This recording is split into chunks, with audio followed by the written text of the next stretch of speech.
In the sprawling, sun-drenched pantheon of ancient Egypt, you've got your heavy hitters.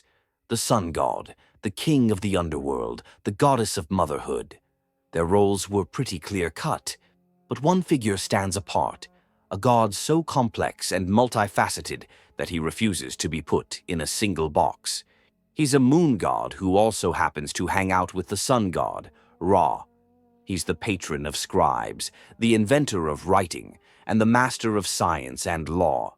He's a mediator in divine squabbles, a keeper of cosmic balance, and one heck of a magician. This is the story of Thoth, the ibis-headed god of wisdom. But his story doesn't just stop when the Egyptian temples fell. It takes a wild, mysterious turn, one that carries his legacy from the banks of the Nile straight into the secret libraries of medieval alchemists and the hidden orders of modern esotericism.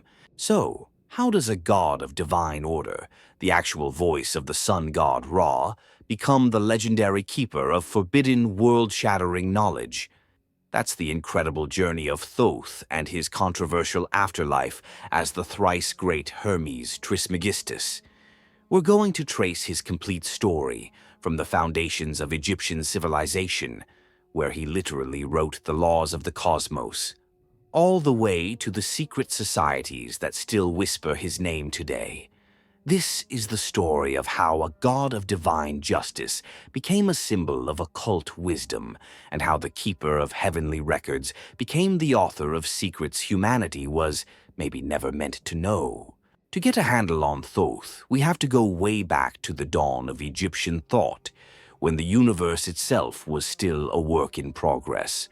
Unlike a lot of gods with a clear family tree, Thoth's origins are a bit of a mystery, with different stories popping up in different places.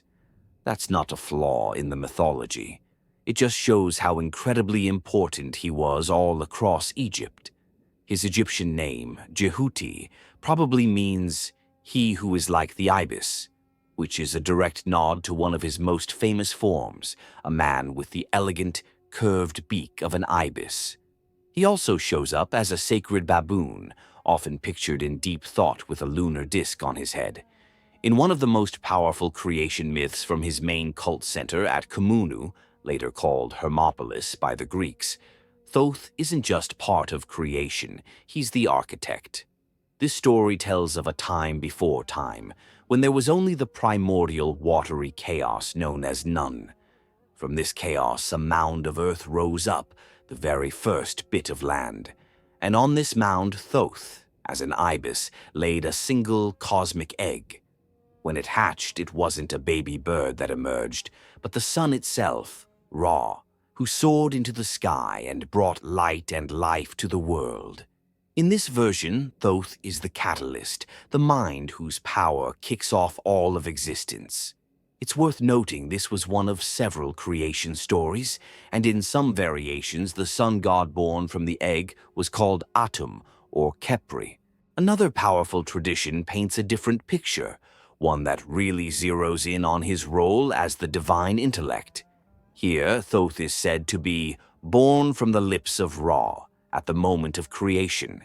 He wasn't made so much as he emerged as the personification of Ra's divine word and reason. This is a poetic way of saying he's the voice of Ra, the divine intelligence that gives shape and order to the sun god's raw power.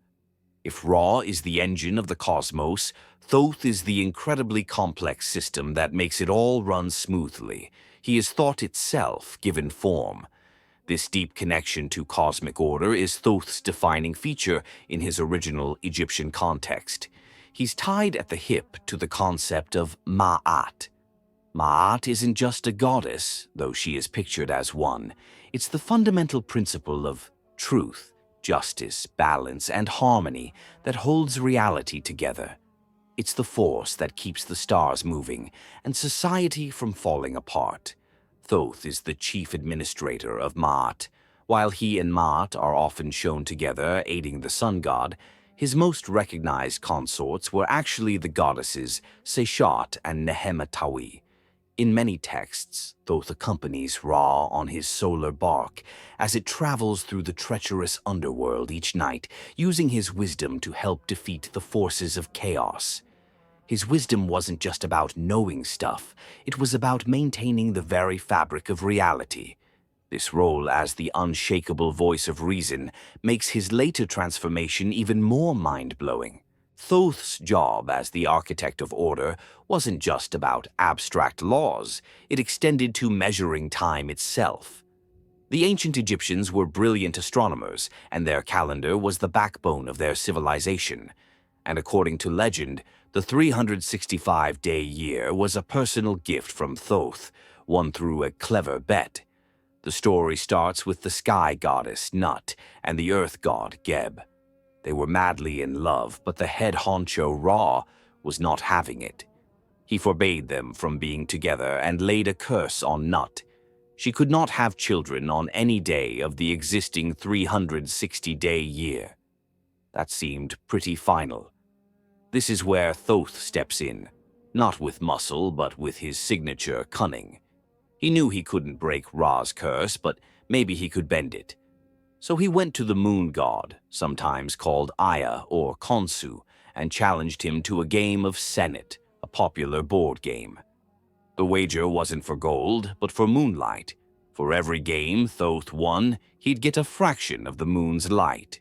Well, Thoth was the master of strategy, and he played game after game, winning each one and collecting slivers of moonlight.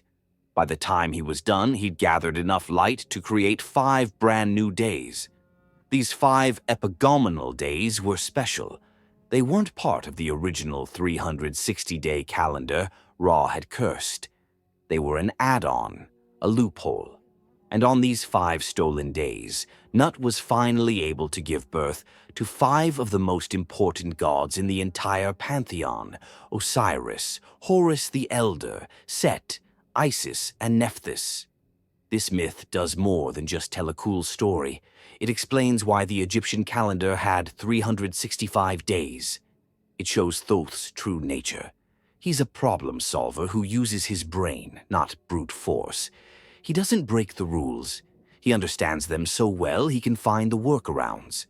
This act made him the master of time and seasons, and by saving the next generation of gods, he cemented his role as the one who brings order to the universe.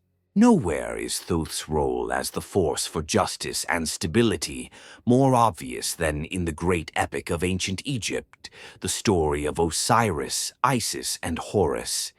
This saga of murder, betrayal, and revenge is the bedrock of Egyptian royal and funerary beliefs, and at almost every single turn, it's Thoth who steps in to make sure order, Ma'at, wins in the end. The drama kicks off when the good king Osiris is murdered by his jealous brother, Set.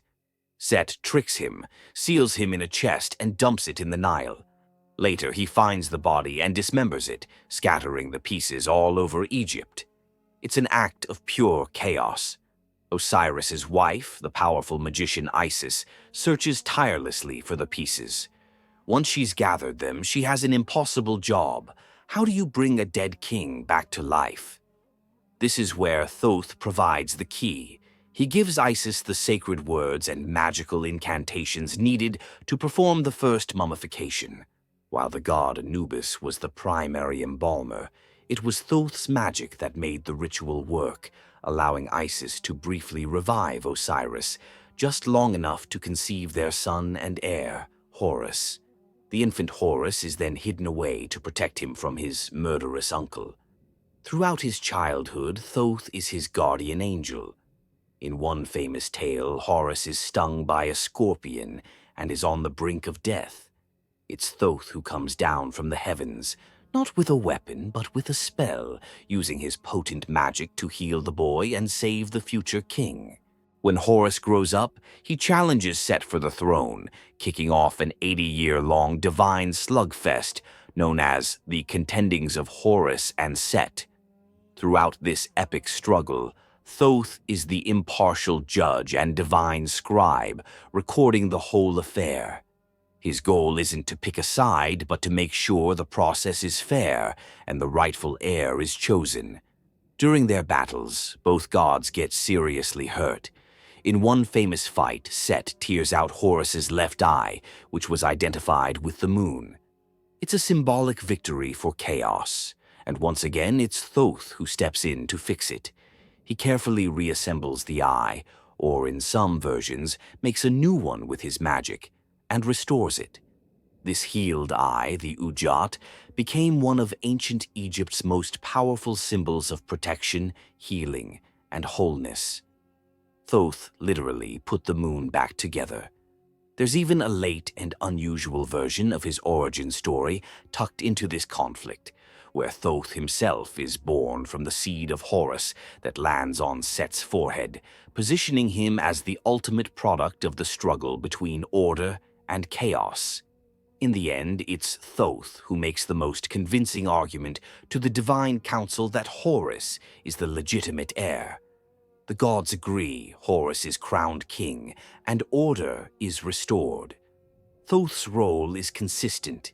He is the voice of reason, the master of magic, and the ultimate guarantor of cosmic law.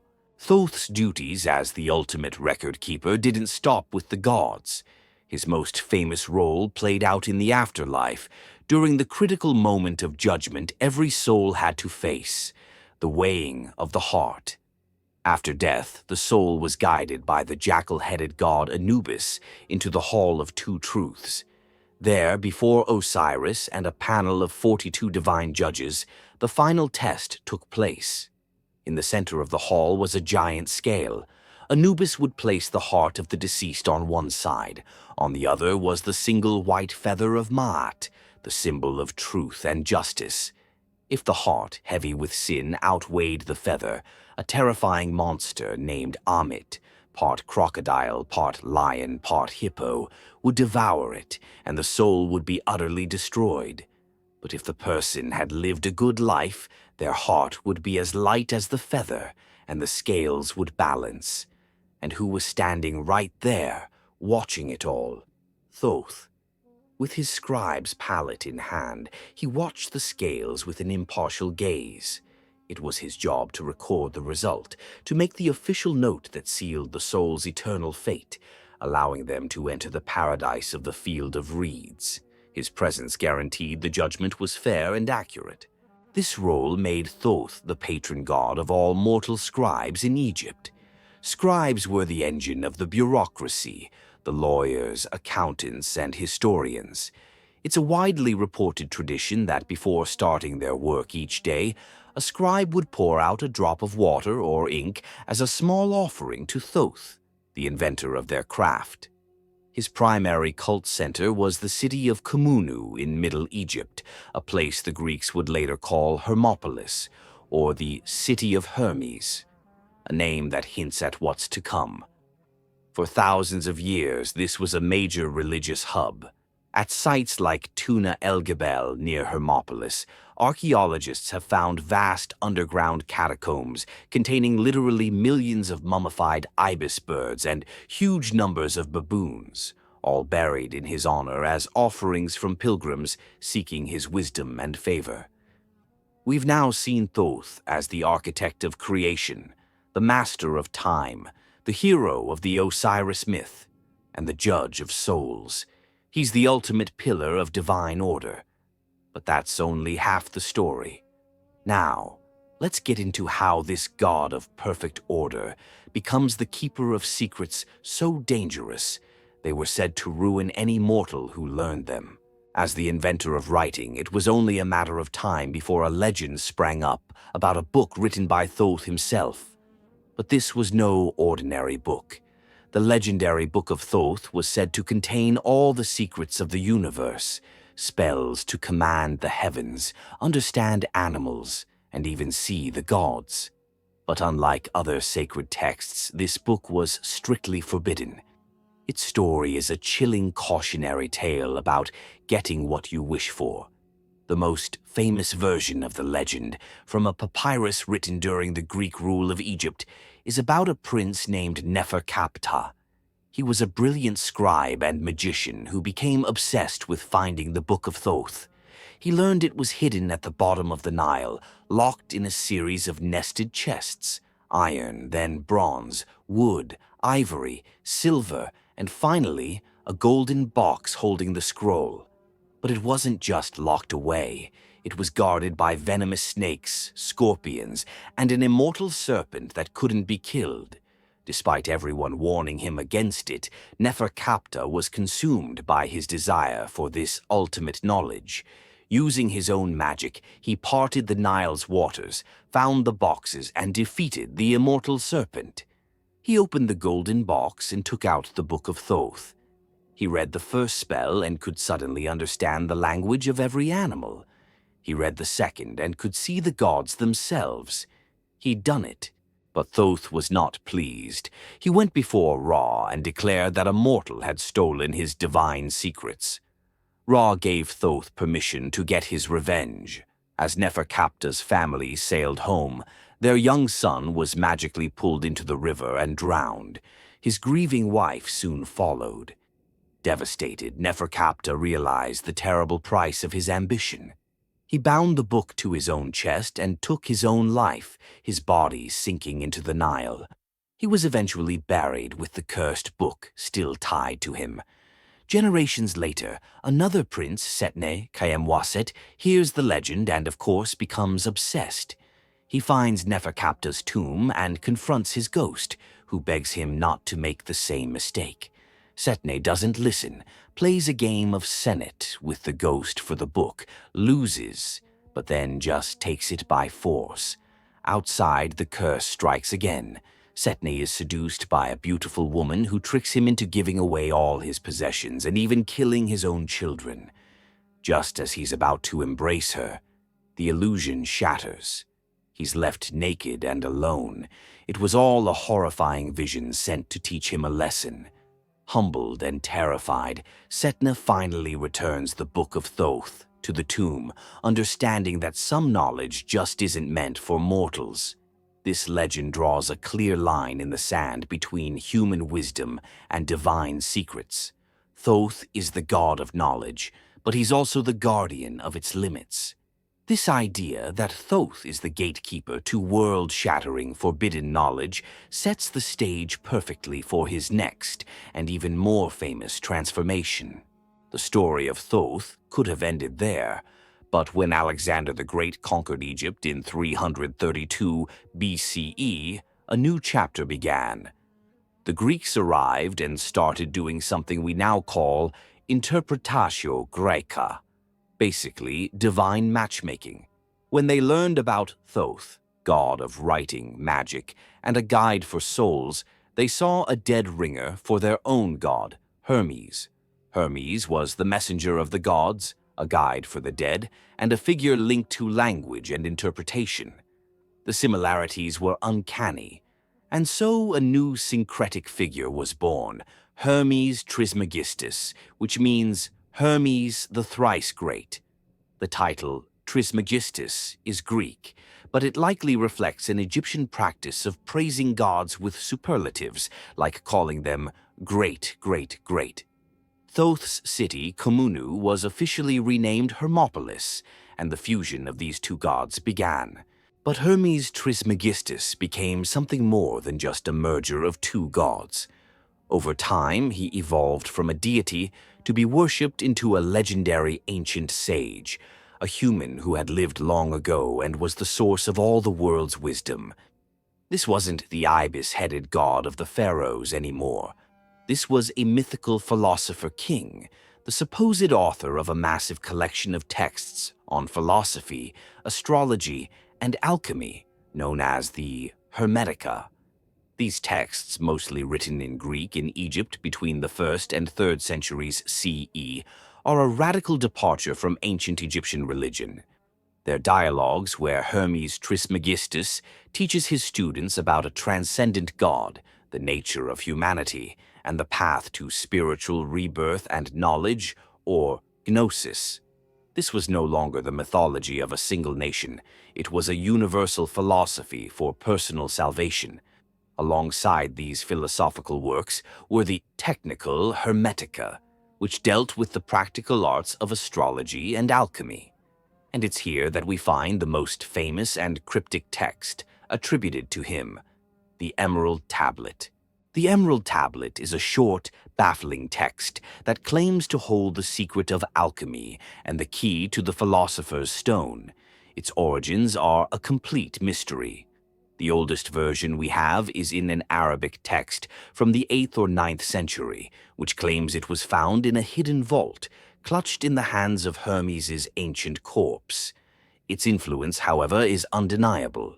Translated into Latin in the 12th century, its famous opening line, "That which is below is like that which is above," became the core axiom of all Western esotericism. So let's be clear. Thoth was an Egyptian god worshipped for over 3,000 years. Hermes Trismegistus is a legendary figure from a later multicultural age.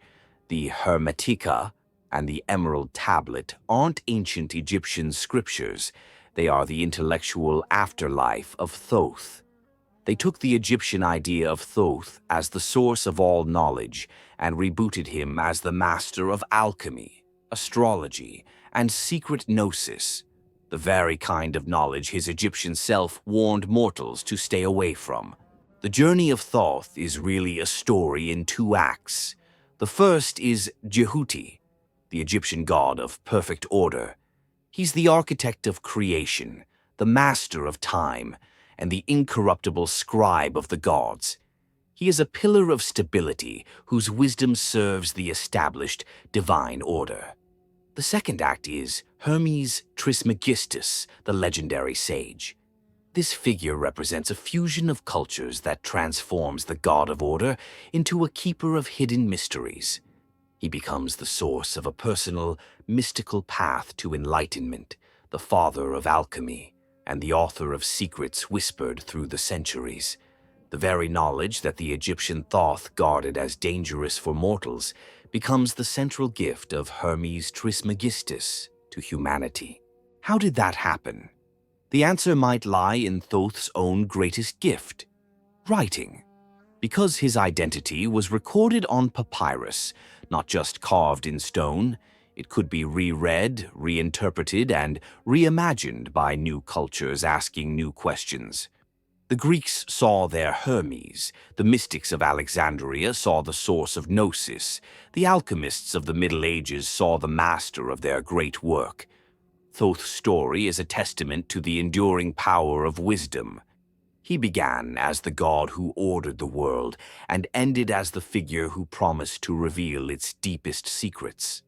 From the temples of Egypt to the laboratories of medieval Europe, his legacy is a paradox. A story of a god of divine law who became the father of forbidden knowledge. It leaves us with one final question. Is true wisdom found in upholding the order of things, or in daring to uncover the secrets that lie just beyond it? What do you think about Thoth's wild transformation? Let me know your thoughts down in the comments. And for more deep dives into the complex history of mythology and esoteric traditions, make sure to like this video and subscribe to the channel. Thanks for watching.